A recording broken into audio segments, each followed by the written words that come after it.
Di dunia lain yang pernah diselamatkan, sekarang dia dipanggil lagi. Dulu, Setsu dipanggil ke dunia lain bersama teman-teman sekelasnya. Mereka diperlakukan layaknya pahlawan, dipuja karena kekuatan yang tak dimiliki di dunia itu.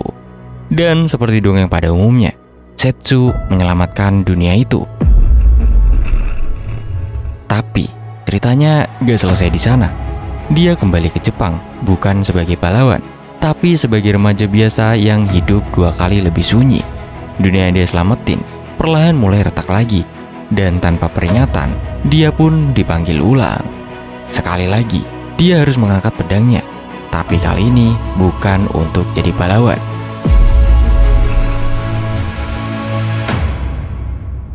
Dunia itu berubah.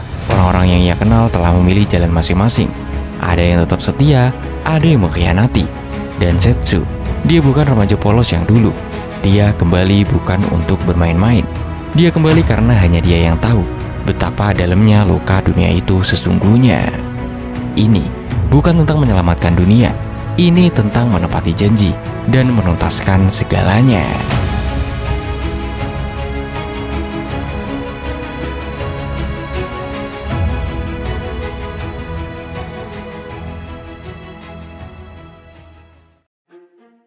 Dulu, ada anak SMA bernama Setsu Suzaki yang tiba-tiba dipanggil sendirian ke dunia lain. Dunia yang bernama Eclair. Di sana, dia jadi pahlawan legendaris yang sukses ngalahin Raja Iblis. Tapi bukannya ngabisin Raja Iblis, Setsu malah milih jalan damai dan berteman sama Ratu Iblis yang bernama Zizas. Hasilnya, perang besar antara manusia dan iblis pun akhirnya selesai. Setelah misinya beres, Setsu malah dikhianatin sama kerajaan manusia yang takut banget sama kekuatannya. Mereka maksa ngirimin dia balik ke dunia asal, yaitu bumi, dan semua kekuatannya disegel. Di sana, dia balik lagi jadi siswa SMA biasa. Kehidupan damainya di bumi gak bertahan lama. Beberapa tahun kemudian, pas dia lagi ngobrol santai bareng teman masa kecilnya yang bernama Yuhi Hanabashira, tiba-tiba muncul lingkaran sihir gede di lantai kelas mereka. Ternyata itulah teman sekelas mereka yang iri banget. Dia bernama Toma Mineo. Dia yang aktifin lingkaran itu dan akhirnya nyeret satu kelas, termasuk Setsu, Yuhi, dan dirinya sendiri, untuk balik lagi ke dunia Eclair. Mereka mendarat di tengah-tengah medan perang yang kacau balau. Dunia yang dulu ditinggal Setsu dalam kondisi damai sekarang hancur lagi. Monster-monster raksasa dari logam yang disebut iblis sama para prajurit lagi ngancurin kerajaan Bestania. Di sini teman-teman sekelas Setsu langsung panik dan lari kemana-mana. Tapi buat Setsu, ini udah kayak deja vu. Ini pemanggilan keduanya, dan pas kekuatan pahlawannya balik, dia langsung ngehancurin salah satu monster metalik itu cuma dengan satu serangan buat ngelindungin Yuhi. Dia lalu ngelihat pasukan kerajaan kewalahan, banyak yang tumbang. Hatinya di sini campur aduk, bingung, marah, kecewa, karena seharusnya perang ini udah lama selesai waktu dia pergi dulu. Tapi nyatanya, setelah dia ninggalin Eclair, Toma malah main belakang. Dia manipulasi kerajaan manusia buat ngelanggar perjanjian damai dan mulain perang baru. Semua demi ambisinya buat jadi pahlawan. Beberapa saat setelah pertempuran pertama mereka, para siswa dipanggil ke istana kerajaan Destinia. Di sana, Raja Dismay menyambut mereka sebagai para pahlawan yang datang dari dunia lain. Selain Setsu, semua siswa masih kelihatan bingung dan ketakutan. Dari pertemuan itu, Setsu akhirnya tahu kalau perang memang beneran pecah lagi di dunia yang seharusnya udah damai sejak 5 tahun yang lalu. Besok paginya, para siswa mulai dapat pelatihan sihir dan ilmu pedang. Mereka dilatih sama komandan pasukan Glenn dan Putri Eruka. Tapi Setsu ngerasa latihan itu gak ada gunanya buat dia, jadi dia mutusin buat bolos dan santai-santai aja. Sayangnya, aksi males-malesannya itu langsung ketahuan dan dia ditangkap sama Eruka. Setsu coba ngejelasin kalau dia adalah pahlawan yang pernah bertarung bareng mereka dulu. Tapi Eruka awalnya gak percaya. Baru setelah Setsu dengan gampang ngalahin dia kayak yang sering dia lakuin di masa lalu, barulah ingatan Eruka ini balik sepenuhnya. Gak lama, Glenn datang dikasih tahu soal kembalinya pahlawan legendaris mereka. Dia dan Eruka langsung girang banget dan buru-buru ngajak Setsu ketemu sama teman lama mereka yang lain, yaitu penyihir kerajaan bernama Tiana. Mereka bertiga langsung ngebombardir Setsu dengan pertanyaan. Kenapa dia tiba-tiba ngilang abis perang 5 tahun yang lalu? Setsu pun ngejelasin kalau dia sebenarnya dipaksa balik ke dunianya. Setelah itu, Setsu nanya soal kondisi dunia sekarang dan gimana bisa perang muncul lagi. Dalam hati dia mulai curiga kalau ini semua gara-gara ulahnya si Toma. Sementara itu, Glenn dipanggil ke rapat dewan. Di sana Raja Disma yang tamak secara terang-terangan ngumumin perang total melawan ras iblis. Glenn sempat nyaranin buat tunggu hasil negosiasi, tapi Raja langsung nolak mentah-mentah. Dia bahkan nyinyir soal keputusan Setsu dulu yang milih damai sama iblis. Di sore harinya, Setsu nyamperin Yuhi dan muji perkembangan sihirnya yang cepet banget. Tapi Yuhi justru ngerasa sedih karena kekuatan itu bakal dipakai buat perang. Meski begitu, dia tetap semangat dan bilang kalau dia bakal jadi lebih kuat demi bisa ngejagain Setsu. Malamnya, Glenn dan yang lain kasih tahu ke Setsu kalau perang udah gak bisa dihindarin lagi. Setsu akhirnya mutusin buat jalan sendiri dan coba ngehentiin konflik ini sekali lagi. Tapi sebelum itu, dia harus ngambil kembali pedang kesayangannya yang bernama Kuromaru, yang dulunya dia simpen di gudang harta kerajaan. Dengan bantuan Glenn dan Tiana buat ngedistract para penjaga, Setsu berhasil nyusup dan ngambil pedangnya. Pas mau cabut, Putri Haruka nganterin Setsu sampai ke gerbang luar. Tapi sebelum sempat pergi, Yuhi datang lari-lari sambil matanya berkaca-kaca. Dia khawatir Setsu bakal ngelakuin hal yang gila. Setsu cuma senyum tipis dan bilang kalau dia cuma mau ketemu beberapa kenalan lama buat nyelesain masalah ini. Sebagai simbol janji dan tekad, Yuhi pakai sihir api dan angin yang baru dia pelajari buat ngeubah gaya rambutnya. Dia janji, saat mereka ketemu lagi nanti, dia bakal udah jadi jauh lebih kuat. Cerita balik ke 5 tahun yang lalu, waktu Setsu datang ke bengkel seorang kakek dari Rough Dwarf yang udah terkenal banget sebagai pengrajin handal. Tujuannya bikin aksesoris custom. Setelah debat harga yang singkat dan agak sengit, Setsu akhirnya nyodorin sekantung koin emas. Si kakek langsung terkesan, gak cuma karena uangnya, tapi juga karena aura kuat dari Setsu. Di bengkel itu juga Setsu sempat lihat sekilas cucu si kakek, gadis dwarf kecil bernama Alice. Fast forward ke masa kini, Alice yang sekarang udah dewasa lagi jalan sendirian di hutan buat nyelesain tugas terakhir dari mendiang kakeknya. Tapi sialnya, dia malah disergap monster. Pas sudah diambang maut gara-gara diserang orc, tiba-tiba Setsu muncul dari balik kabut dan ngebantai si monster dalam sekejap. Awalnya Alice ngira Setsu itu bandit yang ngincar barang bawaannya. Dia langsung pasang sikap waspada. Tapi setelah Setsu ngejelasin kalau dia gak ada niat jahat, Alice akhirnya luluh dan minta bantuan. Dia bilang harus nganterin paket penting dan minta Setsu buat nemenin dia sampai kota terdekat. Karena tujuan mereka searah, Setsu pun ngangguk santai dan setuju. Mereka pun di sini sampai di kota pelabuhan Jirkan. Kota yang ramai tapi lagi tegang karena perang antara manusia dan iblis udah diambang pecah. Alice coba nyari kapal yang mau nyebrang ke benua iblis, tapi semuanya nolak mentah-mentah. Katanya itu terlalu bahaya. Alice mulai frustasi. Di tengah kebingungan, sekelompok kesatria kota tiba-tiba muncul dan maksa Alice buat nunjukin identitas dan isi paket yang dia bawa. Mereka kasar dan nyebelin. Tanpa pikir panjang, Setsu maju buat ngebela. Tatapannya dingin dan tajam. Para kesatria awalnya mau ngelawan, tapi ngelihat warga sekitar udah mulai ngumpul dan berhatiin keributan, mereka jadi ciut dan mundur perlahan. Malamnya di penginapan yang remang-remang, Setsu nanya ke Alice soal rencana dia selanjutnya. Dengan wajah polos, Alice bilang kalau dia mungkin harus beli kapal sendiri. Setsu cuma bisa narik napas panjang sambil mikir, anak ini beneran gak tahu harga kapal segimana. Tapi karena Setsu juga lagi ada misi ke benua iblis buat ketemu Ratu Iblis, dia akhirnya bilang bakal ngebawa Alice bareng. Alice yang udah mulai percaya akhirnya buka rahasia. Dia ngeluarin paket yang selama ini dia jaga, yaitu sebuah bros cantik yang bersinar samar. Katanya itu bros punya seseorang yang dulu nitip ke kakeknya buat diperbaiki. Tapi sebelum bros itu sempat dikembaliin, sang kakek keburu meninggal. Dan sebagai wasiat terakhir, si kakek minta Alice buat nganterin bros itu sendiri ke pemiliknya. Begitu ngelihat bros itu, mata Setsu langsung membelak. Dia kenal banget sama sihir pelindung yang nempel di bros itu. Itu adalah milik Ratu Iblis Dezastol. Tapi sekarang bros itu udah rusak. Dan kalau benda sekuat itu bisa hancur, berarti sesuatu yang buruk udah terjadi. Rasa cemas mulai merayap di hati Setsu. Tanpa sadar tujuan dia dan misi Alice sekarang jadi satu, yaitu buat nyari sang ratu dan cegah perang sebelum semuanya terlambat.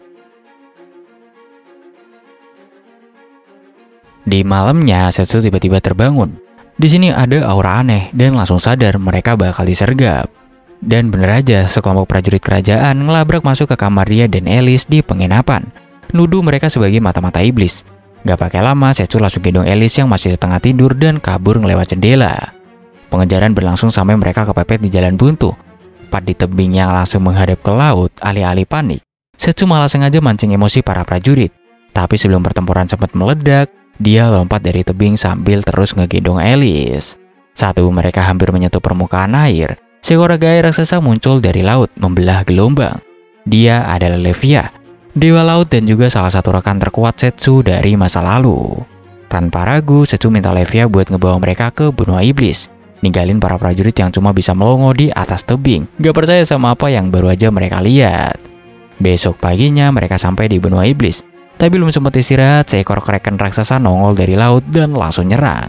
Levia maju tanpa basa-basi dan bertarung sangat sengit melawan si monster, sampai akhirnya berhasil ngalahin kraken itu. Setelah pertarungan, Levia berubah ke wujud manusianya, elegan tapi berantakan, penuh dengan tinta cumi. Alice di sini melongo, shock karena baru sadar dia baru aja ketemu dewa laut legendaris. Sementara itu Zetsu cuma duduk santai sambil cekikikan ngeliat Levia yang kotor kayak anak kecil habis main lumpur. Levia sewot, marah gitu karena Zetsu ini gak ngebantuin dan juga karena dia ngilang 5 tahun tanpa kabar. Pas Alice nanya soal bangkai kraken itu, Levia malah nyeletuk dan nuding ke arah Zetsu, dan sesuai prediksi, cowok itu langsung ngambil alih. Dengan skill masaknya yang absurd, dia sulap daging kraken jadi cumi goreng super lezat. Alice langsung jatuh hati sama rasanya. Sambil nyantai makan, obrolan mereka mulai serius. Levia cerita kalau di balik gunung ada desa nelayan iblis bernama Volse, dan di balik pegunungan itu berdiri kastil Ratu Iblis Dezastol. Levia juga bilang kalau dia pernah ngedenger Dezastol nyebut soal bros yang lagi diperbaiki. Di titik ini, Alice akhirnya nyambung, pelanggan terakhir kakeknya adalah Ratu Iblis itu sendiri. Dia cuma bisa bengong karena gak nyangka gitu. Levia mulai siap-siap pamit, katanya tugas nganter udah kelar. Tapi Zetsu gak terima, dia bersikeras ngajak Levia ikut ketemu sama Dezastol. Karena udah lama banget mereka gak ketemu, Levia langsung sewot dan ngerasa kayak dimanfaatin doang buat transportasi. Apalagi setelah ditinggal 5 tahun tanpa kabar. Pas mereka lagi adu mulut, segerombolan anak-anak iblis muncul dan mulai nyolek-nyolek Zetsu sambil bilang, kalau bertengkar, cowok harus ngalah duluan. Biar mereka nggak ribut, Zetsu pun ngasih cumi goreng. Tapi malah jadi blunder. Anak-anak itu suka banget sama masakannya dan maksa Zetsu buat ikut ke desa dan masakin sisa kraken buat semua warga.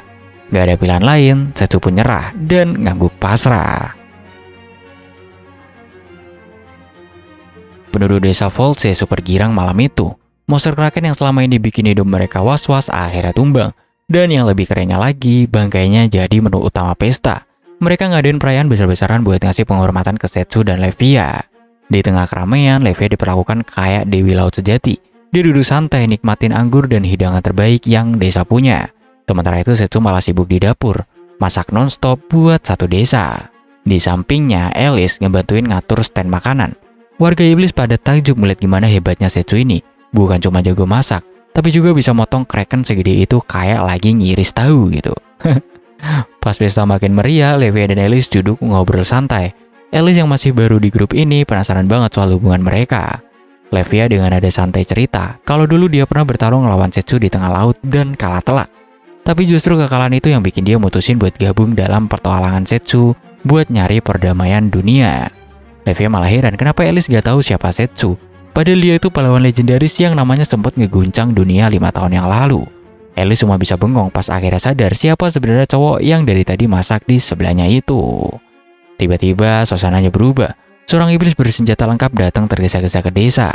Dia adalah jenderal iblis bernama Bilat. Dia awalnya ngira desa lagi diserang manusia, tapi yang dia temuin justru pesta besar.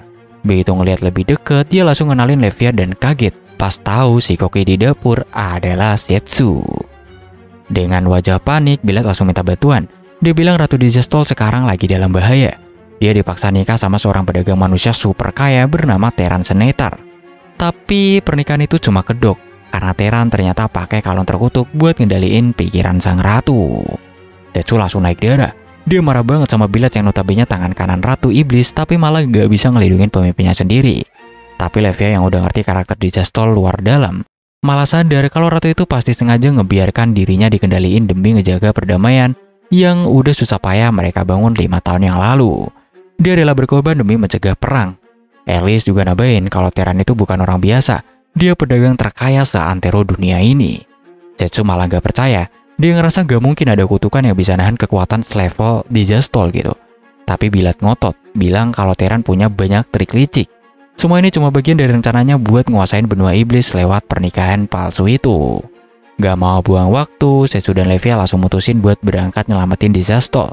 Sebelum mereka cabut, Bilat ngasih peringatan Teran punya pengawal pribadi yang kekuatannya gak main-main. Jadi Setsu harus pinter-pinter ngatur tenaga. Dalam perjalanan menuju kastil, Levi yang ngelepas semua emosinya dengan ngelibas setiap monster yang berani muncul. Di sela-sela itu, Setsu tenggelam dalam pikirannya. Dia ngerasa ada yang janggal dari perang ini. Manusia bilang diserang duluan. Iblis juga ngaku hal yang sama. Dan di tengah kekacauan itu, muncul nama Teran dengan item terkutuk yang seharusnya gak mungkin dimiliki orang biasa. Semua makin mencurigakan. Akhirnya mereka sampai di depan gerbang kastil Raja Iblis. Setsu berdiri dengan tatapan tajam siap buat ngasih pelajaran ke pria bernama Teran itu dan ngeluarin temannya dari mimpi buruk itu. Cerita pun beralih ke kilas balik dari sudut pandang Ratu Dizastol. Dulu, dia dikenal sebagai penguasa absolut benua iblis yang gak pernah ragu buat ngangkat senjata demi ngelindungin rakyatnya. Hidupnya penuh dengan peperangan melawan manusia, dan dia percaya itu satu-satunya jalan. Tapi semua berubah waktu seorang manusia bernama Setsu datang. Bukan sebagai musuh, tapi sebagai pembawa harapan. Dia gak datang buat bertarung, tapi buat nawarin damai. Dengan serius, Setsu bilang bahwa manusia dan iblis bisa hidup berdampingan. Sebagai simbol dari perjanjian itu, dia ngasih Dizastol sebuah brus indah. Sejak hari itu, Dizastol kerja keras siang malam demi janji perdamaian yang mereka buat bareng. Tapi semuanya jadi berat waktu Setsu tiba-tiba menghilang. Semua beban itu jatuh ke pundaknya sendiri. Saat dia bicara sama Jenderal Bilad, dia bilang kalau ujian sejati dari perdamaian baru aja dimulai.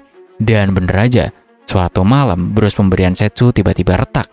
Firasat buruk itu muncul. Singkat cerita, 5 tahun pun berlalu, dan firasat itu jadi kenyataan. Pasukan dari kerajaan manusia mulai bergerak. Bilad dengan wajah muram datang membawa kabar buruk. Dia bilang perdamaian yang mereka bangun ternyata rapuh banget. Tapi meski kecewa, Dizastol masih pengen percaya. Percaya sama janji yang pernah mereka buat. Tapi sebagai ratu, dia juga harus mikirin rakyatnya. Jadi dia mulai ngatur strategi. Dia perintahkan para petinggi untuk siaga dan ngutus 2 tangan kanannya yaitu Xion dan Romena buat menyusup ke kerajaan manusia dan nyari tahu apa yang sebenarnya terjadi.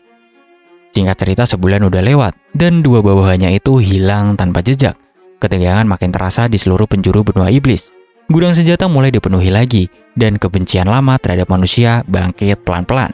Tapi satu hal yang bikin semua orang masih tenang. Mereka percaya sama ratu mereka. Tapi di balik wajah tenang itu, Dizastol dilanda kecemasan. Dia tahu benua iblis gak akan kuat kalau perang besar beneran pecah. Di tengah kegelisahannya, Jenderal Bilad masuk ke ruangannya dan ngasih tahu ada tamu, yaitu seorang pedagang manusia bernama Teran. Teran masuk dengan penuh percaya diri. Tanpa basa-basi, dia langsung nawarin pernikahan. Katanya dia bisa ngehentiin perang dengan uang dan pengaruhnya, asal Dizastol mau jadi istrinya. Tapi sebelum Dizastol sempat ngejawab, dia ngeluarin kalung gelap yang penuh energi kutukan. Saat itu juga Dizastol sadar, ini bukan lamaran, ini adalah ancaman. Kalung itu bukan sekedar aksesoris, tapi alat buat ngendaliin dia sepenuhnya. Para petinggi iblis yang hadir langsung marah. Mereka minta ratu mereka buat nolak mentah-mentah tawaran biadab itu. Tapi Dizastol cuma bilang dengan tenang bahwa dia akan memikirkannya. Setelah Teran pergi, Bilad balik lagi.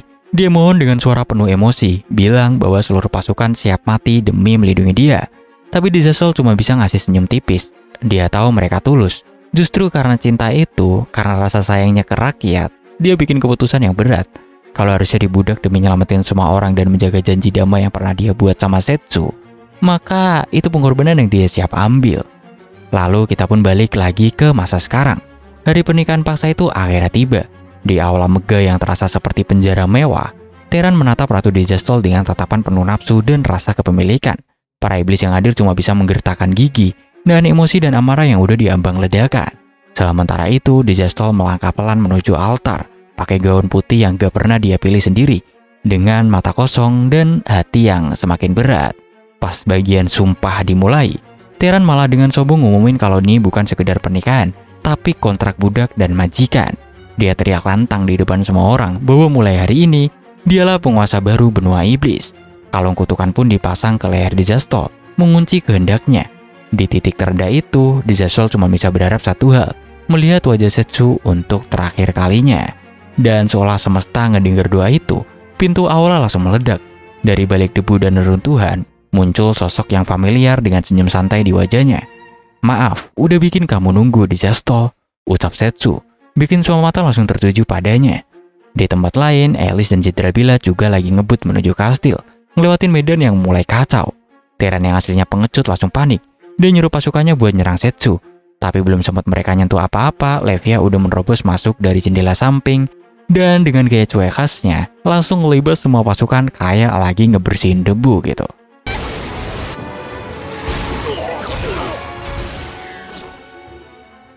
Desastol senyum lebar ngeliat Levia.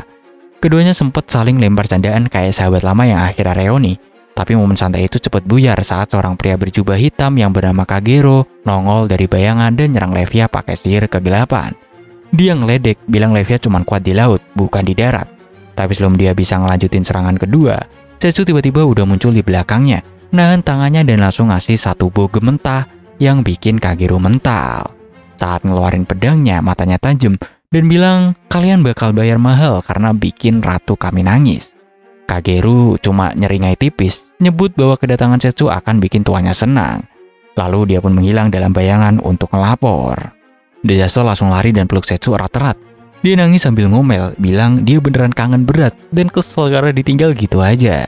Setsu cuma senyum kecil, nahan rasa bersalah. Tapi sebelum mereka makin tenggelam dalam momen itu, Levia ngingetin masih ada masalah yang harus diberesin.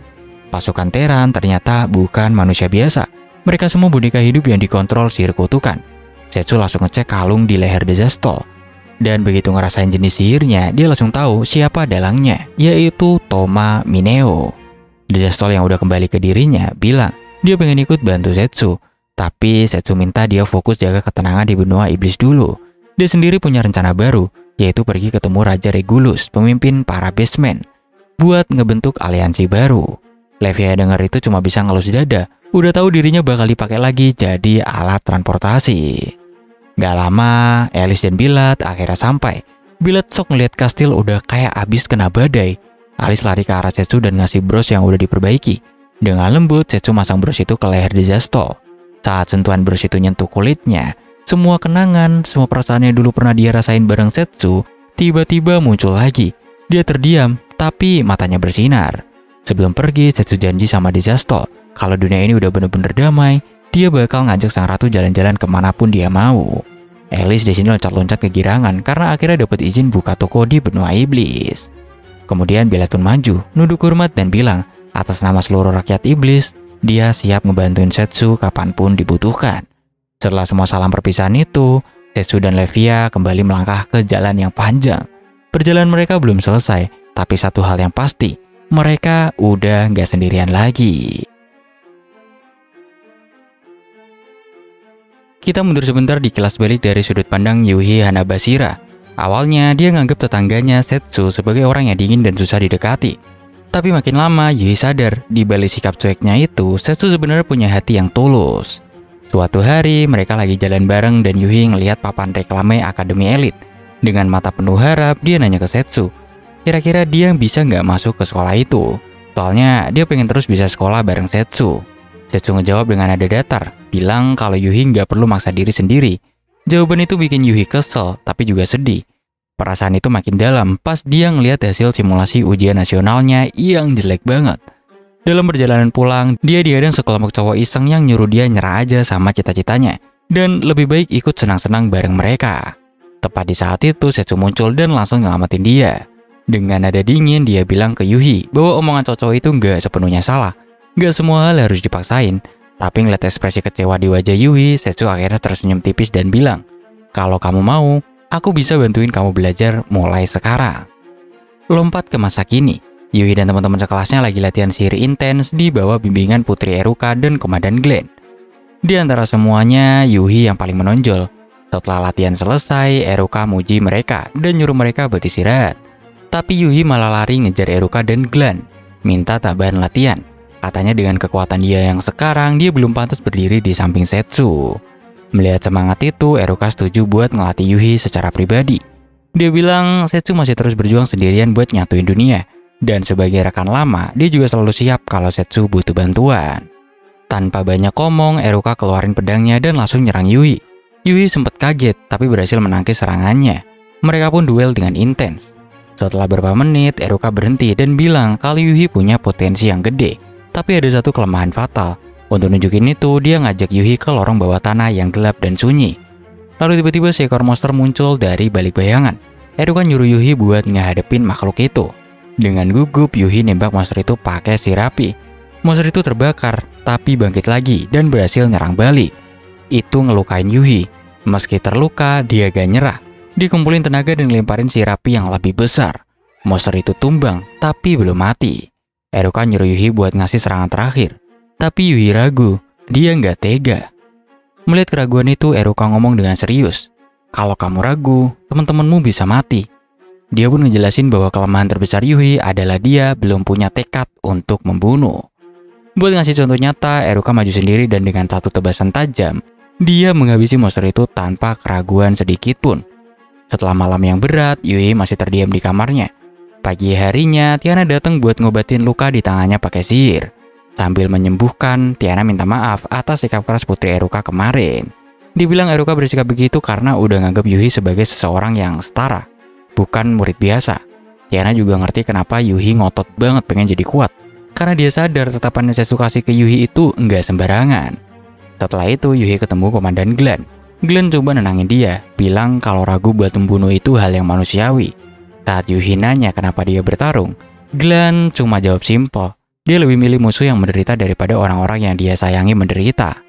Dia nyuruh Yuhi buat nemuin tekadnya sendiri yang datang dari hati, bukan karena paksaan. Kata-kata itu nyangkut di kepala Yuhi.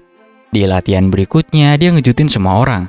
Ledakannya meledak dengan kekuatan luar biasa.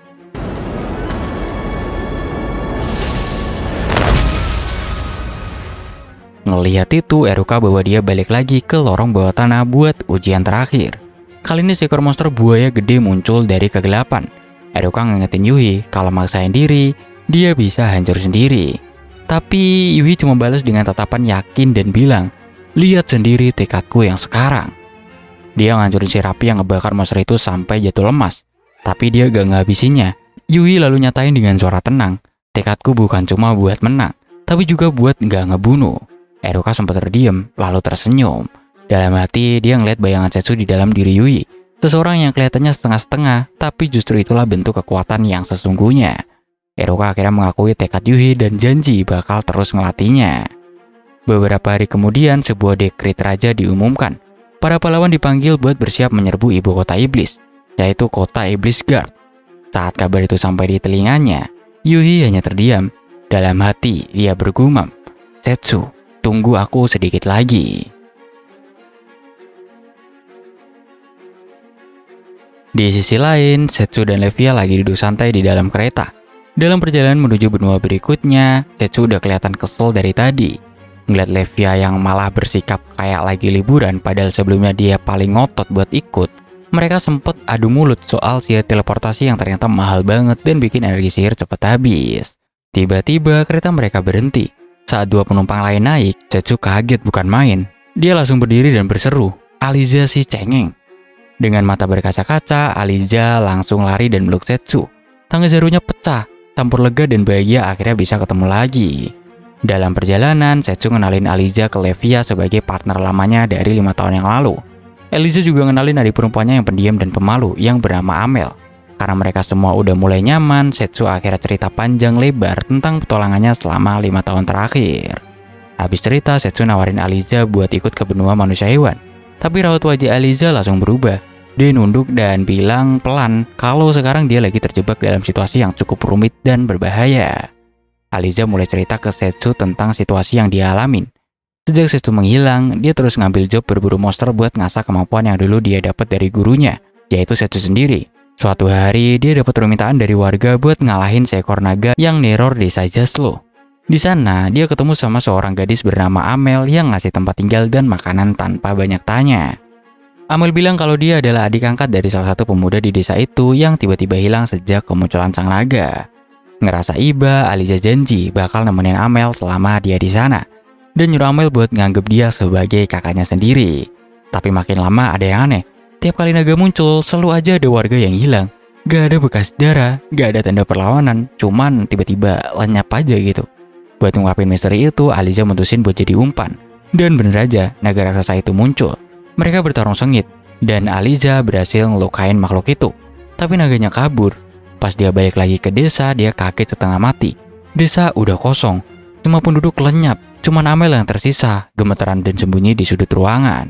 Aliza nggak mikir panjang. Dia langsung bawa Amel pergi ke kota buat selamatin dia.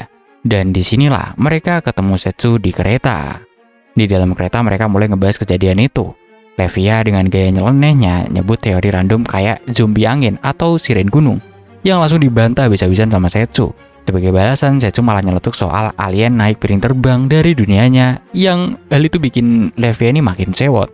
Tapi habis itu Setsu mulai mikir serius. Gimana kalau naganya sebenarnya bisa berubah wujud kayak shapeshifter dan udah lama nyamar jadi salah satu warga desa. Lalu tiba-tiba kereta mereka berhenti karena banjir nutup jalur. Di tengah keheningan, semua potongan puzzle mulai nyatu di kepala Setsu. Dia nyimpulin, mungkin yang nyulik warga itu bukan si naga, tapi justru sihir teleportasi masif yang bikin mereka lenyap. Dan sihir sebesar itu bisa narik perhatian naga. Dan untuk nyiapin sihir sebesar itu butuh waktu lama.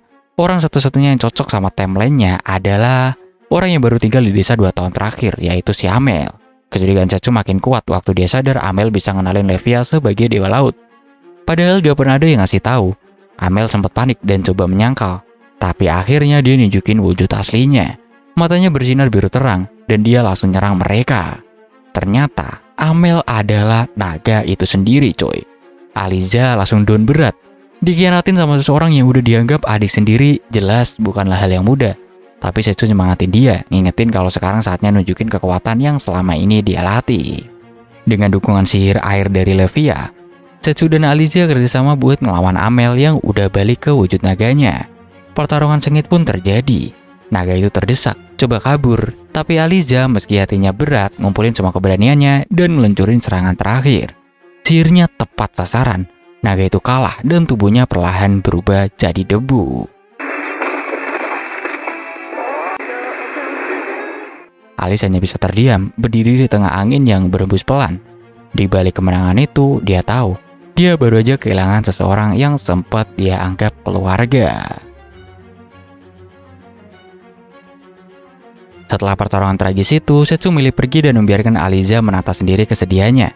Tapi nggak butuh waktu lama, Aliza dibuat shock oleh kemunculan seseorang yang dia kira udah mati, yaitu Amel. Ternyata dia masih hidup dan malah ngumumin kalau seluruh penduduk desa udah dia ubah jadi pasukan kutukan untuk memulai perang. Di saat itulah dia buka identitas aslinya yang bernama Medaya, sang pawang monster, gelar yang dikasih langsung oleh tuannya yaitu Touma. Cerita lalu pindah ke benua manusia hewan. Di sana kita kenalan sama cewek dari ras kucing bernama Sion, seorang pemburu monster yang udah kayak pahlawan lokal di desanya. Tiap pulang berburu, dia disambut warga dengan berbagai makanan. Tapi di balik senyum manisnya, Sion nyimpen beban berat. Adik kesayangannya yang bernama Mina lagi sakit parah. Waktu Sion sampai di rumah sakit, kondisi Mina makin ngedrop. Dengan suara lemah, Mina minta maaf karena terus merepotkan. Tapi dia janji gak akan nyerah ngelawan penyakitnya. Di sisi lain, Setsu dan Levia udah sampai di pelabuhan benua manusia hewan. Tapi sayangnya gak ada kapal yang mau berangkat. Setelah debat receh di mana Setsu lagi-lagi minta Levia berubah jadi perahu, akhirnya seorang tukang kapal kasih info kalau besok pagi bakal ada kapal yang bisa mereka tumpangi. Sementara itu, Sion pergi ke toko buah buat cari obat. Pemiliknya seorang pria dari ras anjing bernama Loik. Loik ini kelihatan perhatian banget sama perjuangan Sion. Tapi ternyata di balik sikap ramahnya itu, Loik ngasih misi rahasia. Bunuh seorang pengunjung baru yang belum lama tiba, namanya Setsu. Bayarannya gede banget, cukup buat biaya pengobatan Mina dan ngasih mereka hidup nyaman selamanya. Beberapa saat kemudian, Setsu dan Levia masuk ke toko itu yang ternyata juga penginapan miliknya Loik. Dengan senyum lebar, Loik nyambut mereka dan kasih kamar buat istirahat. Tapi tanpa sadar, Setsu sekarang jadi target pembunuhan. Malamnya, setelah ngeliat kondisi Mina yang makin parah dan mulai kehilangan nafsu makan, Sion makin yakin buat nerima misi itu. Dia datang ke penginapan dan nemui Loik. Loik bilang targetnya lagi tidur nyenyak. Dengan suara penuh harap, Sion nanya, apakah setelah semua ini selesai dia bisa manggil Loik sebagai kakak dan hidup bareng sebagai keluarga dengan Mina. Loik ngejawab iya dan langsung ngasih kunci kamar Setsu buat mulai eksekusinya. Sion diam-diam gelendap masuk ke kamar Setsu dan langsung nyerang pakai cakarnya yang tajam. Tapi Setsu yang udah ngerasa kehadirannya dari awal langsung nendang Sion sampai mental keluar jendela. Dia nanya, apakah Sion itu anak buahnya Touma? Tapi Sion gak kenal nama itu dan bilang kalau dia punya alasan sendiri buat nyerang. Gak pakai banyak omong, dia berubah ke wujud buasnya dan kembali nyerang. Setsu nangkis serangannya dengan gampang. Dia bilang ke Sion buat gak sembarangan pakai kekuatan kayak gitu di tengah kota. Lalu dengan satu tamparan, Sion langsung tumbang dan pingsan coy. Pas Setsu dan Levi yang ngecek kondisinya, mereka ngerasa ada energi kutukan dari tubuh Sion. Dari situ mereka langsung curiga sama si Loik ini. Beberapa saat kemudian Sion bangun dan sadar udah ada di rumahnya. Refleks dia coba nyerang Setsu lagi, tapi adiknya yang bernama Mina langsung nahan dia. Mina bilang kalau Setsu cuma nganterin Sion pulang karena dia pingsan di jalan. Sion pun akhirnya ngerti kalau Setsu nutupin fakta kalau dia sebenarnya pembunuh bayaran. Setsu lalu ngomong kalau dia ngerti kenapa Sion ngelakuin itu. Semua demi adiknya. Tapi ada satu hal yang harus dia kasih tahu. Penyakit Mina bukan penyakit biasa. Itu adalah kutukan. Terus dengan sihir cahayanya, Setsu nunjukin aura kutukan yang nyelimutin tubuhnya Mina. Sion langsung nangis dan mohon ke Setsu buat nyelamatin adiknya. Di sini Setsu pun setuju. Setelah ngedapetin izin dari Mina yang dengan berani ngangguk, Setsu manggil pedang kerasukan, senjata pamungkasnya yang bisa ngelahap apa aja, termasuk kutukan. Tapi saat ritual penyembuhannya dimulai, tiba-tiba ada kunai yang melesat dari luar. Sion langsung lompat buat ngelindungin Setsu dan malah kena tusuk. Ternyata Loiklah dalang dibalik semuanya.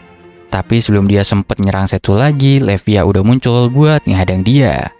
Loik nyerang Levia pakai kunai dan pas serangannya ditangkis, dia langsung nyadar kalau yang dia lawan beneran adalah Dewa Laut. Loik langsung pakai teknik penggadaan diri dan ngepung Levia. Tapi Levia dengan santai ngabisin semua bayangan itu pakai pedang airnya sambil ngomong, "Dimanapun aku berada, maka tempat itu adalah laut." Loik di sini akhirnya kalah. Dengan tawa sinis, dia nolak permintaan Sion buat dipanggil kakak dan bilang kalau panggilan itu bikin dia muak. Sebelum kabur pakai alat sihir, dia ngungkapin tujuan asli tuannya, yaitu Toma pengen jadi dewa dengan cara ngancurin seluruh makhluk hidup di alam semesta ini. Setelah Loik ngilang, Setsu kasih kabar kalau kutukan di tubuh Mina udah berhasil diangkat. Mina yang udah sembuh langsung lari dan meluk Sion. Momen haru pun terjadi.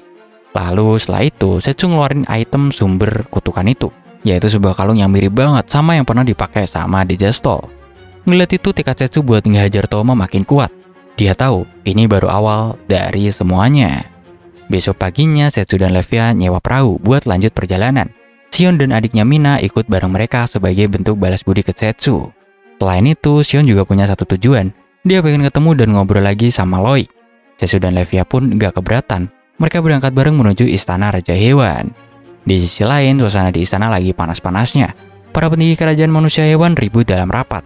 Ada yang pengen langsung nyerang kerajaan manusia dan iblis, tapi ada juga yang lebih milih jalan damai. Di tengah kekacauan itu, Raja Regulus tiba-tiba ngerasa ada seseorang yang familiar muncul. Dia langsung ngomong ke putrinya, yaitu Putri Loa, dan Loa pun buru-buru lari keluar. Di depan gerbang istana, Setsu dan rombongannya lagi adu mulut sama para penjaga. Mereka gak dikasih masuk gara-gara Setsu manggil sang raja cuma pakai nama Regulus, yang dianggap super gak sopan. Setsu yang udah kesel nyaris nekat nerobos masuk kayak dulu. Tapi sebelum dia sempat ngelakuin itu, suara yang familiar langsung nyampa dia. Ternyata itu adalah Loa yang dengan santainya lompat dari atas tembok, mendarat di atas salah satu penjaga dan langsung lari ke arah Setsu. Loa yakin banget kalau cowok di depannya itu beneran Setsu. Tanpa ragu dia langsung meluk Setsu dan nyobain trik lama, yaitu nyakar dia buat ngetes apakah dia asli. Tapi ya jelas saja itu gagal. Sambil megang tangan Setsu, Loa mulai ngeluh karena Setsu tiba-tiba ngilang dan gak kasih kabar sama sekali. Beberapa detik kemudian, Raja Regulus sendiri yang buka gerbang. Reuni mereka pun langsung heboh. Mereka saling banting satu sama lain, yang ternyata itu adalah gaya khas mereka buat saling sapa. Regulus bilang penampilan Setsu emang beda, tapi hawa auranya nggak bisa bohong gitu. Regulus ngajak Setsu buat pesta dan duel, tapi Setsu buru-buru potong omongannya. Dengan nada serius, dia bilang kalau perang besar udah di ambang pintu. Dalang dibalik semuanya yaitu Toma, ternyata masih hidup dan berencana ngehancurin dunia. Setsu juga curiga kalau pengaruh Toma udah nyusup ke dalam kerajaan manusia hewan. Loa pun langsung nawarin diri buat ikut Setsu sebagai wakil ayahnya. Tapi tiba-tiba muncul seorang pria bernama Roga, kapten penjaga istana sekaligus tunangan Loa. Roga jelas gak setuju. Dia ngerasa Setsu mencurigakan karena tiba-tiba muncul setelah 5 tahun ngilang. Tapi Loa langsung ngebela. Dia bilang Setsu adalah orang yang paling dia percaya. Bahkan nyebut kalau suatu hari nanti Setsu bakal jadi tuannya. Roga yang gak mau Loa dalam bahaya akhirnya nantang Setsu duel. Dan seperti biasa, Regulus malah makin semangat dan teriak kalau pemenangnya bakal jadi tunangan Loa. Setsu cuma bisa garuk kepala, kesel campur bingung karena masalah yang awalnya serius banget tiba-tiba berubah jadi drama rebutan tunangan yang gak dia pengen sama sekali. Raja Regulus akhirnya minta maaf ke Setsu. Dia ngejelasin kalau duel ini sebenarnya cuma cara buat bikin para manusia hewan percaya dan menerima kehadiran Setsu. Kalau Setsu menang, dia nggak cuma dapat Loa, tapi juga dukungan penuh dari pasukan manusia hewan. Putri Loa langsung maju dan dengan pede bilang kalau Setsu adalah tuan masa depannya. Ucapan yang bikin Sion yang denger dari samping jadi agak cemburu gitu. Malamnya Loa datengin Roga. Dia kasih peringatan kalau kekuatan mereka beda jauh dan Roga nggak bakal bisa menang. Roga sadar soal itu, tapi sebagai pejuang dia ngerasa nggak bisa kabur gitu aja. Dia masih punya satu harapan, tato kutukan yang bisa ngubah emosinya jadi kekuatan. Demi bisa ngelindungin Loa, Roga siap ngelakuin apapun itu. Besok paginya arena udah penuh sama penduduk yang teriak-teriak dukung Roga. Di sisi lain Sion dan adiknya yang bernama Mina ngasih semangat buat Setsu. Setelah itu pertarungan pun dimulai. Roga langsung nyerang pakai tinju dan cakar, tapi Setsu nahan semuanya kayak gak ada apa-apa.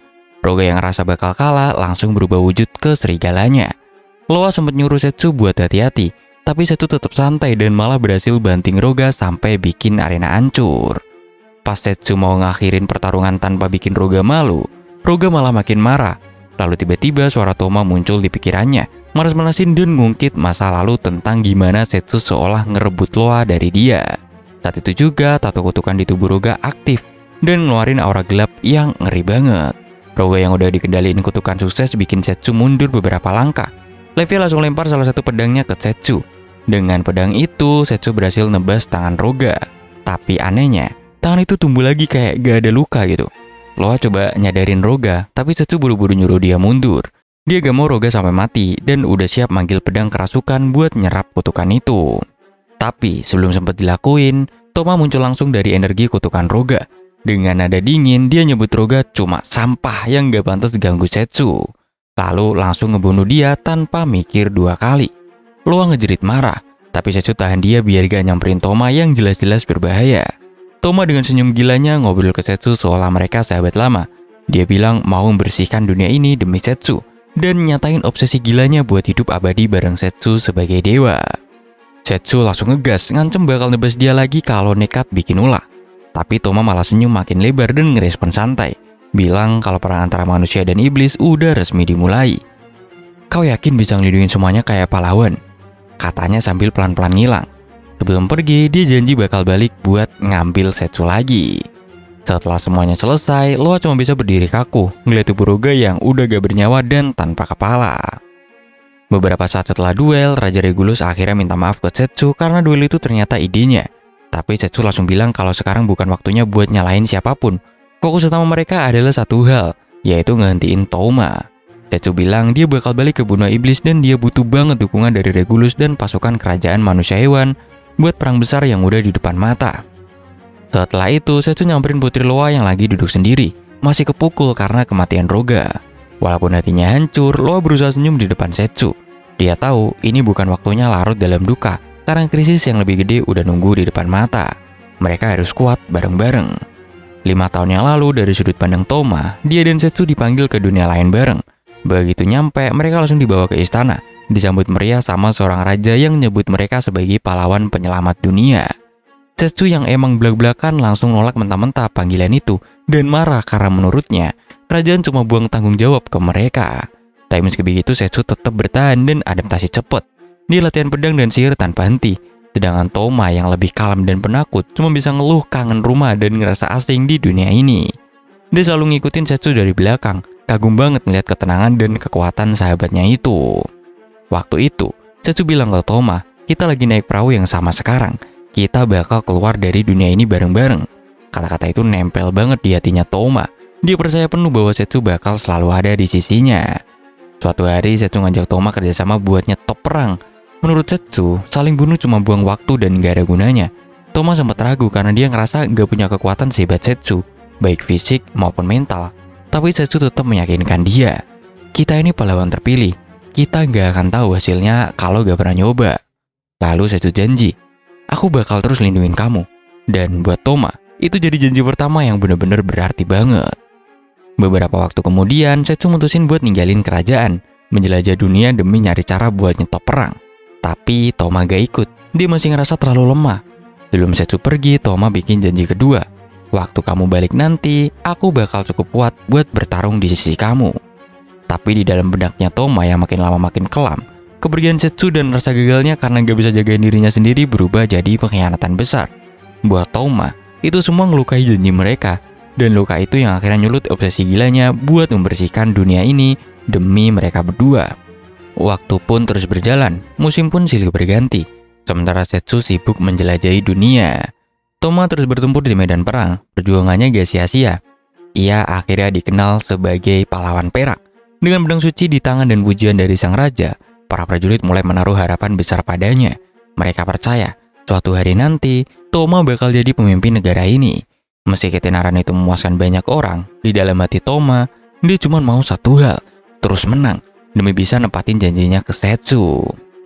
Sampai suatu hari pas lagi mimpin pasukan buat nyerang kuil iblis, Toma nemuin gua aneh.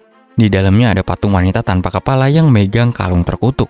Aneh banget, patung itu bisa ngomong. Suara misteriusnya ngebisik, ngaku tahu semua dosa dan kebencian yang tersembunyi di dalam diri Toma. Awalnya Toma cuek, tapi pas patung itu nyebut soal keinginan terdalamnya, Toma langsung kepikiran tentang Setsu. Saat itulah kalung di tangan patung itu bersinar, nyebarin energi gelap yang langsung merasuk ke tubuh Toma dan bikin matanya berubah merah. Gak lama seorang kesatria datang ngelapor kalau gencatan senjata udah diumumin. Perwakilan dari kerajaan iblis dan manusia hewan bakal lewat wilayah mereka. Dan pas Toma ngeliat ke arah iring-iringan kereta, dia kaget. Di sana ada Setsu, duduk santai sambil ngobrol bareng teman-teman barunya, yaitu Ratu Dejestol dan Raja Regulus. Akhirnya perjanjian damai ditandatanganin di istana kerajaan Destinia. Sorak-sorai membahana buat Setsu, pahlawan yang sekarang dikelilingi sekutu dari berbagai ras. Tapi jauh di lubuk hatinya Toma, ada rasa aneh yang mulai muncul, rasa asing yang makin hari makin susah buat dipahami. Malamnya di atas kastil, Toma nemuin Setsu yang lagi sendiri. Setsu tersenyum dan muji perjuangan Toma. Tapi sebelum pembicaraan makin dalam, Putri Eruka dan yang lain manggil Setsu buat gabung ke pesta. Toma buru-buru nahan tangannya. Dengan nada serius, dia ngingetin soal janji mereka dulu. Dia nanya, kenapa mereka nggak balik aja ke dunia asal? Apalagi sekarang Toma udah punya cara buat pulang. Tapi jawaban Setsu bikin dunia Toma runtuh. Setsu bilang, dia nggak punya niat balik. Dunia ini adalah rumah barunya, dan disinilah dia mulai hidup dari nol. Saat itu juga suara patung wanita tadi bergema di dalam kepala Toma. Suara itu manas-manasin, nyuruh dia benci Setsu yang dianggap egois dan ngingkarin janji. Energi kutukan yang dulu ada di dalam dirinya pun meledak, merubah Toma jadi sosok yang jauh dari dirinya yang dulu. Dengan mata merah dan aura gila, dia bersumpah bakal ngehancurin semuanya. Setsu yang kaget langsung coba menghentikannya, tapi Toma udah keburu dikendalikan kutukan. Pertarungan epik pun terjadi di atas kastil. Pedang Setsu menebas ke arah kalung kutukan di leher Toma. Sementara Toma ngelawan balik pakai pedang sucinya. Ledakan besar muncul dari benturan kekuatan mereka.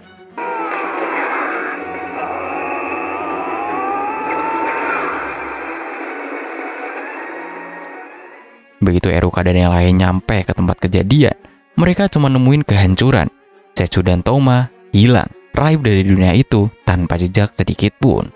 Setelah pertarungan brutalnya dengan Setsu, Toma kembali masuk ke dalam gua misterius itu.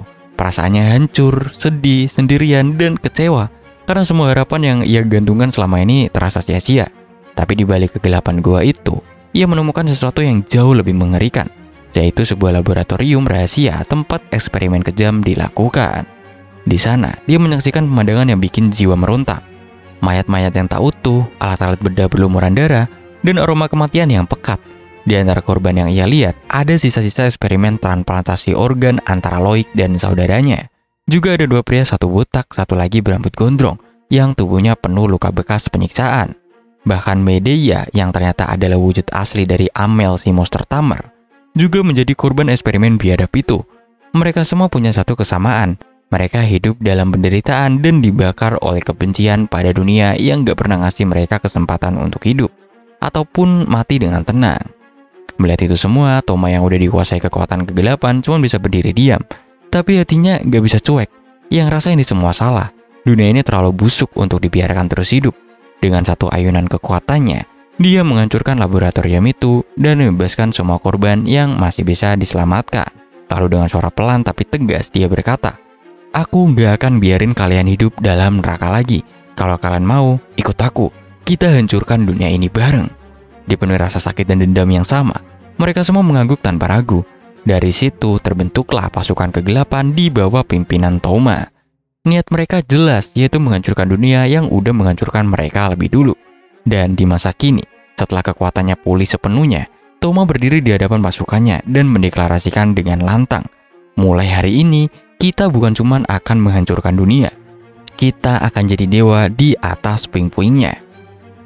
Di sisi lain, di alur cerita resmi, kapal-kapal perang dari kerajaan Destinia lagi meluncur cepat menuju medan perang di benua iblis. Para prajurit masih mengira kalau musuh utama mereka adalah ras iblis. Komandan Glan yang udah tahu kebenaran bahwa dalang sesungguhnya adalah Toma, cuman bisa bungkam dalam bimbangnya. Kalau dia ngelawan perintah kerajaan secara terang-terangan, dia bakal dicap sebagai pengkhianat. Tapi dia juga sadar kalau perang antara manusia dan iblis ini nggak ada artinya. Konflik kosong yang cuma bakal nguntungin pihak ketiga. Di tengah situasi yang serba gak jelas itu, Yuhi maju ke depan dan bicara dengan nada penuh keyakinan. Ia bilang, dia percaya sama Setsu. Dia yakin dimanapun Setsu berada sekarang, dia pasti lagi berusaha keras buat menghentikan semua ini. Jadi yang bisa kita lakuin sekarang, kata Yuhi dengan mata tajam penuh semangat, adalah ngulur waktu sebanyak mungkin sampai dia datang. Dan yang paling penting, kita harus usahain semaksimal mungkin biar gak ada korban yang jatuh. Dengan tekad yang semakin kuat dan kekuatan yang udah diasah habis-habisan, Yuhi yakin dia bisa ngejalanin tugas itu. Semangatnya nular ke para pahlawan dan kesatria lainnya. Mereka akhirnya sepakat tujuan mereka bukan buat menaklukkan, tapi buat balikin kedamaian ke dunia yang udah porak-poranda ini. Akhirnya kapal-kapal perang dari kerajaan Destinia sampai juga di benua iblis. Begitu nyampe, pertarungan brutal pun langsung pecah antara dua kubu. Jenderal dari pihak manusia langsung nyuruh pasukannya buat bakar habis semua gudang persediaan milik iblis. Di sisi lain, Jenderal Iblis balas nyuruh pasukannya buat bunuh musuh sebanyak mungkin, tanpa ampun gitu. Tapi beda halnya dengan tim yang dipimpin Komandan Glan. Dia jalan dengan strategi lain, nggak frontal tapi tetap efektif. Dia minta para pahlawan dan pasukannya buat nyerang dari samping. Fokus buat ngelumpuhin musuh, bukan ngebantai. Putri Eruka memimpin langsung di garis depan dengan tujuan yang jelas, yaitu menaklukkan tanpa harus membunuh. Teman-teman sekelas Setsu, para pahlawan dari dunia lain, ikut turun ke medan perang. Walaupun rasa takut masih ngebayangin mereka tetap bertarung. Yuhi bahkan sempat ngelindungin salah satu temennya yang panik. Tapi saat dia ngelihat sekelompok temennya mau ngabisin iblis yang udah terluka parah, dia langsung nyegat mereka. Buat Yuhi, itu udah kelewat batas. Dia bilang mereka nggak boleh kehilangan sisi kemanusiaannya, apapun yang terjadi. Tapi sayangnya teman-temannya yang udah kebawa emosi perang nggak nerima pendapat itu. Saat ketegangan makin memuncak, Medea muncul tiba-tiba. Dengan nada dingin dia bilang kalau idealisme Yuhi itu cuma kelemahan bodoh. Lalu tanpa basa-basi dia manggil pasukan kutukan metalik, monster-monster brutal yang langsung menyerang siapa aja tanpa padang bulu, ngebantai manusia dan iblis sekaligus. Di sini situasi makin kacau waktu sebuah portal biru kebuka dan muncullah seorang prajurit iblis cewek bermata merah. Gerakannya cepet banget dan dia langsung ngebantai prajurit manusia satu persatu. Glan, Eruka, dan Tiana langsung itu adalah Alice, teman lama mereka yang dulu selalu ada di sisi mereka. Medea dengan santai ngenalin dirinya sebagai salah satu bawahan Toma. Eruka yang udah kebakar emosi langsung nanya dengan nada marah apa yang dia lakuin ke Alice. Tapi Medea cuma nyengir dan jawab kalau dia udah ngubah Alice jadi boneka tempur terkuatnya dan berniat ngelakuin hal yang sama ke mereka semua. Eruka langsung nyerang Medea, tapi Alice yang udah dikendalikan penuh muncul buat nahan serangannya. Lalu Medea ngesayat lengannya sendiri. Dengan darah bercampur sihir kutukan, dia manggil 4 monster gede dan mengerikan yang langsung mengamuk. Sekarang udah jelas, Medea bukan cuma monster tamer biasa. Dia bisa bikin monster dari darah dan kutukan. Tanpa ngebuang waktu, Glan, Eruka, dan Tiana kerjasama buat ngelawan ke-4 monster itu. Gak lama Yuhi ikutan gabung, nambah kekuatan tim. Dengan usaha keras, mereka akhirnya berhasil ngalahin monster-monster brutal itu.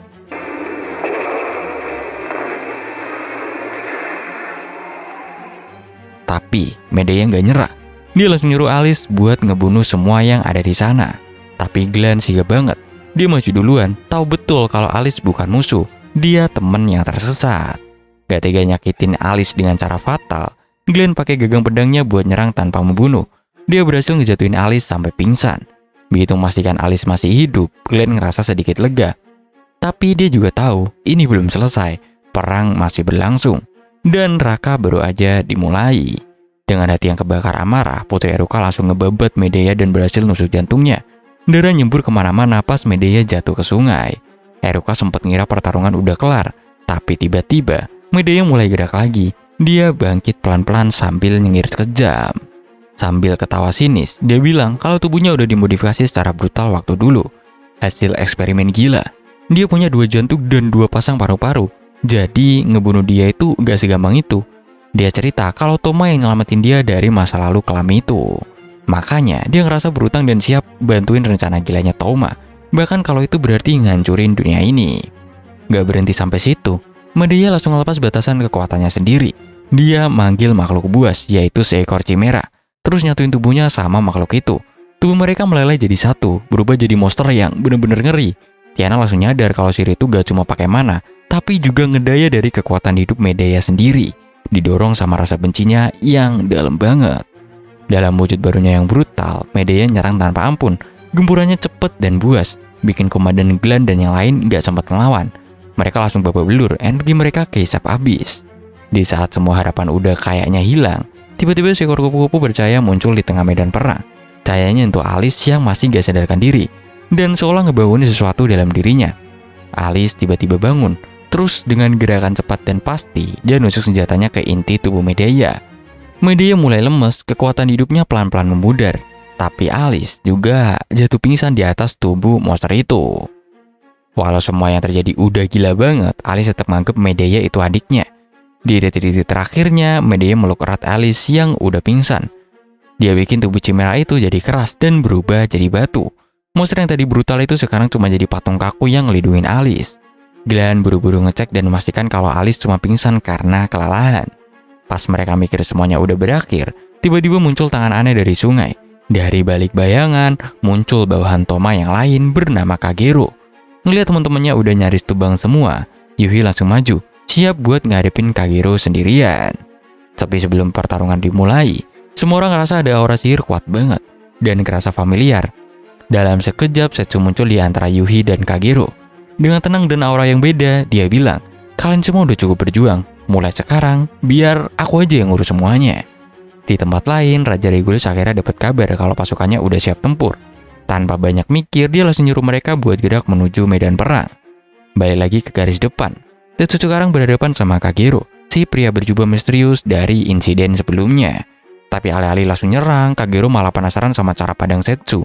Dia ngeledek sambil nanya kenapa Setsu repot-repot peduli sama orang-orang lemah di belakangnya. Yang menurut dia gak lebih dari serangga. Dia juga nyeletuk, "Apa kamu beneran nemuin kebahagiaan dari nolongin mereka?" Setsu jawab dengan tenang, gak terprovokasi. Buat dia, soal bahagia atau senang itu gak penting. Dia cuma ngelakuin apa yang menurutnya benar, yaitu ngelindungin orang-orang yang berharga buat dia. Bukan karena dia pengen jadi pahlawan, tapi karena itu pilihan hidupnya sendiri. Sementara itu di tempat lain, Loik udah siap ngelawan Xion dan Mina. Xion awalnya masih nyimpen harapan kecil bahwa Loik, orang yang dulu dia anggap kakak, masih bisa berubah. Tapi waktu dia manggil Loik dengan sebutan itu, ekspresi Loik malah berubah jadi jijik. Mina yang lihat kakaknya ragu langsung maju, siap bertarung. Tekad kuat adiknya itu bikin semangat Xion balik lagi. Dia nggak akan tinggal diam. Loik di sini nyerang brutal pakai kunai, tapi Xion dan Mina balas dengan kerjasama yang solid. Hasil mereka makin sengit, sampai akhirnya Mina berhasil nendang Loik dengan kekuatan penuh dan bikin dia jatuh. Tapi pas Loik ngelihat kuatnya ikatan mereka sebagai saudara, dia malah makin muak. Dia ngelepas kekuatan aslinya, tubuhnya mulai berubah, hasil dari eksperimen sadis yang dia alamin. Dari tubuhnya muncul tentakel-tentakel mengerikan yang langsung nyergap Mina. Dia terus nyerang Xion sambil ngata-ngatain mereka karena percaya sama ikatan keluarga yang menurut dia cuma delusi. Dalam kondisi kepepet, Xion dan Mina saling genggam tangan. Mereka ngaktifin kekuatan gabungan hewan buas, nyatuin tubuh jadi satu bentuk baru dengan kekuatan yang jauh lebih ngeri. Dengan form itu, mereka ngebabat semua tentakel dan berhasil ngalahin Loik sampai dia gak bisa ngelawan lagi. Sebelum Loik benar-benar tewas, Xion sempat nanya apakah dia juga punya saudara. Loik akhirnya ngaku, tentakel-tentakel di tubuhnya ternyata adalah sisa-sisa dari 3 saudaranya yang udah dibunuh dan ditanam paksa ke tubuhnya dalam eksperimen gila itu. Sebuah kenyataan yang tragis dan mengerikan. Setelah semuanya selesai, Xion bilang ke Mina buat gak terlalu larut dalam kematian Loik, karena mereka tahu pertarungan mereka yang sebenarnya masih belum selesai. Sementara itu, pasukan iblis lagi kepepet gara-gara salah satu anak buah Toma yang gila banget yang bernama Gildred. Dia adalah cowok bertubuh besi yang gak bisa dilukai sama sekali. Di tengah kekacauan itu, Putri Loa muncul buat ngambil alih pertarungan. Tapi pas dia mukul Gildred, justru tangannya sendiri yang remuk parah. Gildred ngejelasin kalau tubuhnya emang dibikin dari besi, hasil eksperimen kejam yang dia alamin. Dia bilang Toma lah yang nyelamatin dia waktu itu. Loa sempat ngerasa kasihan, tapi dia tetap ngegas dan bilang kalau Gildred salah, udah milih ikut orang gila kayak Toma. Gildred nimpalin santai, katanya yang punya kuasa bisa ngelakuin apa aja. Kayak yang pernah kamu lihat waktu hidup aku dihancurin. Terus dia sengaja nyebut nama Roga buat nyulut emosi Loa. Dan berhasil, Loa langsung ngamuk, ngeluncurin tendangan keras ke mukanya. Tapi Loa belum nyerah. Dia ngaktifin mode ngamuknya dan terus ngegas Gildred. Gak peduli meski tangannya makin parah. Dia ngelancarin rentetan pukulan brutal. Dan akhirnya berhasil nembus pertahanan besi Gildred sampai tubuhnya berlubang. Dua-duanya tumbang karena luka parah. Tapi anehnya di detik-detik terakhir, Gildred malah pakai sisa tenaganya buat nyembuhin luka Loa. Dia cuma pengen Loa sebagai sesama petarung tetap bisa ngejaga harga dirinya sampai akhir. Dia ngaku kalau satu-satunya alasan dia ikut Toma adalah karena cuma Toma yang pernah nyelamatin dia. Di sisi lain, Setsu masih berhadapan sama Kagero. Tapi kali ini pertarungan berat sebelah. Setsu terlalu OP. Dia udah gak pengen main-main, jadi dia langsung nyuruh Kagero buat manggil Toma. Tapi Kagero nolak. Dia udah mutusin kalau hidupnya bakal selesai di medan perang ini. Dia pun ngaktifin limit break dan berubah jadi monster bayangan raksasa. Dia berhasil ngehajar Setsu sekali, ngebantinya ke tanah. Tapi Setsu bangkit lagi, dan dengan satu tebasan pedang sihirnya, dia ngehancurin armor bayangannya Kagero. Setsu nyuruh dia nyerah, tapi Kagero cuman senyum pahit. Buat dia, dunia ini gak pernah punya tempat buat orang kayak dirinya. Mati di tengah pertarungan, katanya itu udah cukup. Dengan pedang patah di tangan, dia lari ke arah Setsu buat serangan terakhir. Gak ada pilihan lain, Setsu akhirnya nebas dia. Kagero pun tewas dengan damai. Kayak akhirnya bisa lepas dari semua penderitaan yang dia tanggung selama ini. Saat itu juga Toma ngerasa kalau semua orang kepercayaannya udah kalah. Obsesinya ke Setsu makin gila. Dalam gumamam lirih, dia bilang, "Kenapa kamu terus jadi penghalang aku, Setsu?" Tapi dia gak panik karena sekarang panggung utama udah siap. Saatnya masuk ke babak terakhir. Setelah pertarungan brutal sebelumnya, Setsu tiba-tiba ngerasain energi gelap yang gede banget. Datangnya dari arah kastil Ratu Iblis. Dia tahu itu pasti ulah Toma. Tanpa mikir panjang, dia langsung melesat ke sana dan nemuin pemandangan yang bikin dada sesek. Sang Ratu Dejastol dan Levia udah terkapar, dikalahin mentah-mentah. Di atas tubuh mereka berdiri Toma dengan sorot mata yang penuh kegilaan dan obsesi. Toma gak suka ngeliat Setsu peduli sama orang lain selain dia. Dan Setsu juga sadar omongan udah gak bakal ngaruh lagi. Tanpa basa-basi, dia langsung ngegas. Kedua pedang mereka saling hantam, bikin seluruh kastil gemetar parah. Pertarungan mereka begitu dahsyat, sampai awan di langit pun terbelah. Setsu bertarung habis-habisan, tapi serangan Toma yang liar dan gak ketebak, bikin dia kerepotan. Di satu momen, Toma berhasil ngelukain Setsu lewat tebasan energi dari jauh.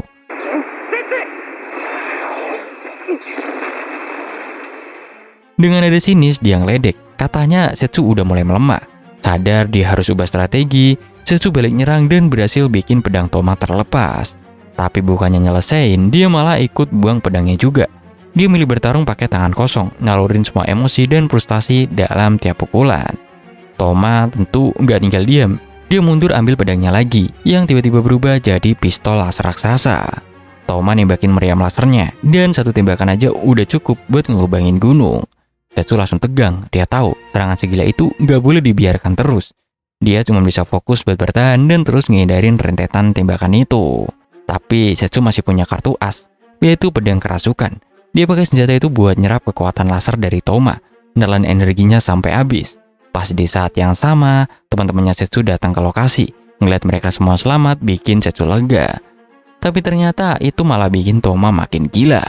Buat Toma, kejadian mereka itu kayak bukti lagi gitu kalau Setsu terus menjauh. Rasa marah dan takut ditinggalin bikin dia masuk mode limit break. Senjata lasernya berevolusi, jadi makin serem, dan kali ini dia nggak lagi nargetin Setsu, tapi teman-temannya. Buat ngelindungin mereka, Setsu pakai pedang kerasukan buat nyerap sebagian besar tembakan laser itu. Sisanya berhasil dihalau teman-temannya. Kesel dan muak, Setsu balas nyerang dengan serangkaian tebasan terbang yang akhirnya ngehancurin armor Toma. Dia manfaatin celah itu buat ngeluncurin serangan terakhir. Tapi Toma belum tumbang. Walau tubuhnya udah babak belur, ingatannya bareng Setsu yang udah berubah jadi sumber kekuatan gila bikin dia berevolusi satu kali lagi. Senjatanya jadi makin brutal, dan tembakan pamungkasnya kali ini bener-bener ngalahin Setsu. Tubuh Setsu terlempar jatuh keras ke tanah. Toma turun berdiri di atas Setsu yang udah gak berdaya. Dia kayak gak percaya akhirnya bisa ngalahin pahlawan yang selama ini dia puja sekaligus benci. Buat Toma, ini bukti kalau semua pemikirannya bener dan dunia ini emang layak buat dihancurin. Tapi di tengah kehancuran itu, Setsu yang tergeletak malah senyum. Dengan napas tersisa, dia bilang kalau Toma emang udah jadi jauh lebih kuat. Tapi kalau kekuatan itu harus dibayar dengan kehilangan segalanya, maka sebenarnya dia nggak pernah menang dari Setsu. Di hadapan Toma yang udah tumbang, Setsu ngegunain sihir dimensi plus pedang kerakusan buat bikin ilusi seolah dia bakal ngelahap seluruh dunia.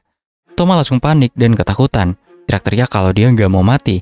Dia nyerah, minta ampun, dan ngaku kalau semua yang dilakuin cuman karena pengen nepatin janji dan tetap bisa ada di sisi Setsu.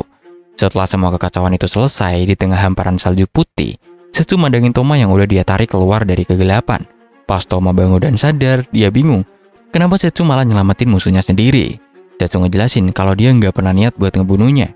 Dia cuma ngeluarin kutukan yang ada di dalam tubuh Toma. Dia juga bilang dia nggak pernah lupa sama perasaannya. Sama janji mereka sejak masih jadi anak sekolahan biasa. Janji buat selalu ngeliduin Toma. Beberapa hari setelahnya, hukuman buat Toma akhirnya ditentuin. Dia diminta buat pakai sihir teleportasi antar dimensi miliknya yang super langka buat balikin semua teman sekelas mereka ke bumi. Tapi ada harga yang harus dibayar. Sihir itu bakal nguras habis semua kekuatan sihir Toma. Setsu nyaranin Toma buat ikut balik juga ke bumi, mulai hidup baru dan ngebangun ulang semuanya dari awal. Toma sempat kaget, tapi hatinya langsung meleleh. Karena bahkan sampai detik terakhir pun, Setsu tetap pengen nepatin janjinya buat ngelindungin dia. Besok paginya, Toma akhirnya pakai sihirnya. Satu persatu murid kelihatan bahagia banget karena mereka akhirnya bisa pulang. Setsu dan Yui berdiri di belakang mereka, ngucapin selamat tinggal dengan senyum tipis dan hati yang ikhlas. Tapi ternyata, Toma bikin keputusan beda. Dia gak ikut pulang ke bumi. Dia mutusin buat mulai petualangannya sendiri, nyari siapa dirinya sebenarnya, dan nebus semua dosa yang pernah dia perbuat. Sebelum pisah, dia dan Setsu saling tos terakhir kalinya. Tapi kali ini bukan sebagai musuh, tapi sebagai kawan. Setsu yang sekarang udah bebas juga mutusin buat ngelanjutin petualangannya. Dia pamit ke teman-temannya di kerajaan. Dan tentu aja, Yui gak mau ketinggalan. Dia ikut karena satu hal yang pasti, dia pengen selalu ada di sisinya Setsu. Petualangan mereka pun dimulai. Pertama, mereka mampir ke tempat Levia yang langsung semangat banget ngeliat Setsu lagi. Seperti biasa, seekor kraken muncul dan Levia dengan penuh antusias ngelawan makhluk itu. Sementara Setsu cuma nonton sambil senyum-senyum santai. Selanjutnya, mereka jalan ke benua iblis dan ketemu Raja Dizastol yang lagi sibuk ngebangun ulang negerinya. Di sana mereka juga ketemu sama Alice yang sekarang kelihatan bahagia banget karena akhirnya bisa buka tokonya sendiri. Terus mereka lanjut ke kerajaan manusia hewan. Di sana mereka disambut hangat sama Sion, Putri Loa, dan Mina yang sekarang udah sehat dan langsung lompat ke arah Setsu. Kayaknya ketiga gadis tangguh itu udah bikin tim mereka sendiri dan Setsu gak sabar pengen denger cerita-cerita keren dari mereka nanti. Akhirnya Setsu dan Yui jalan terus ninggalin jejak di dunia yang luas ini. Dan di sanalah kisah mereka berdua benar-benar dimulai.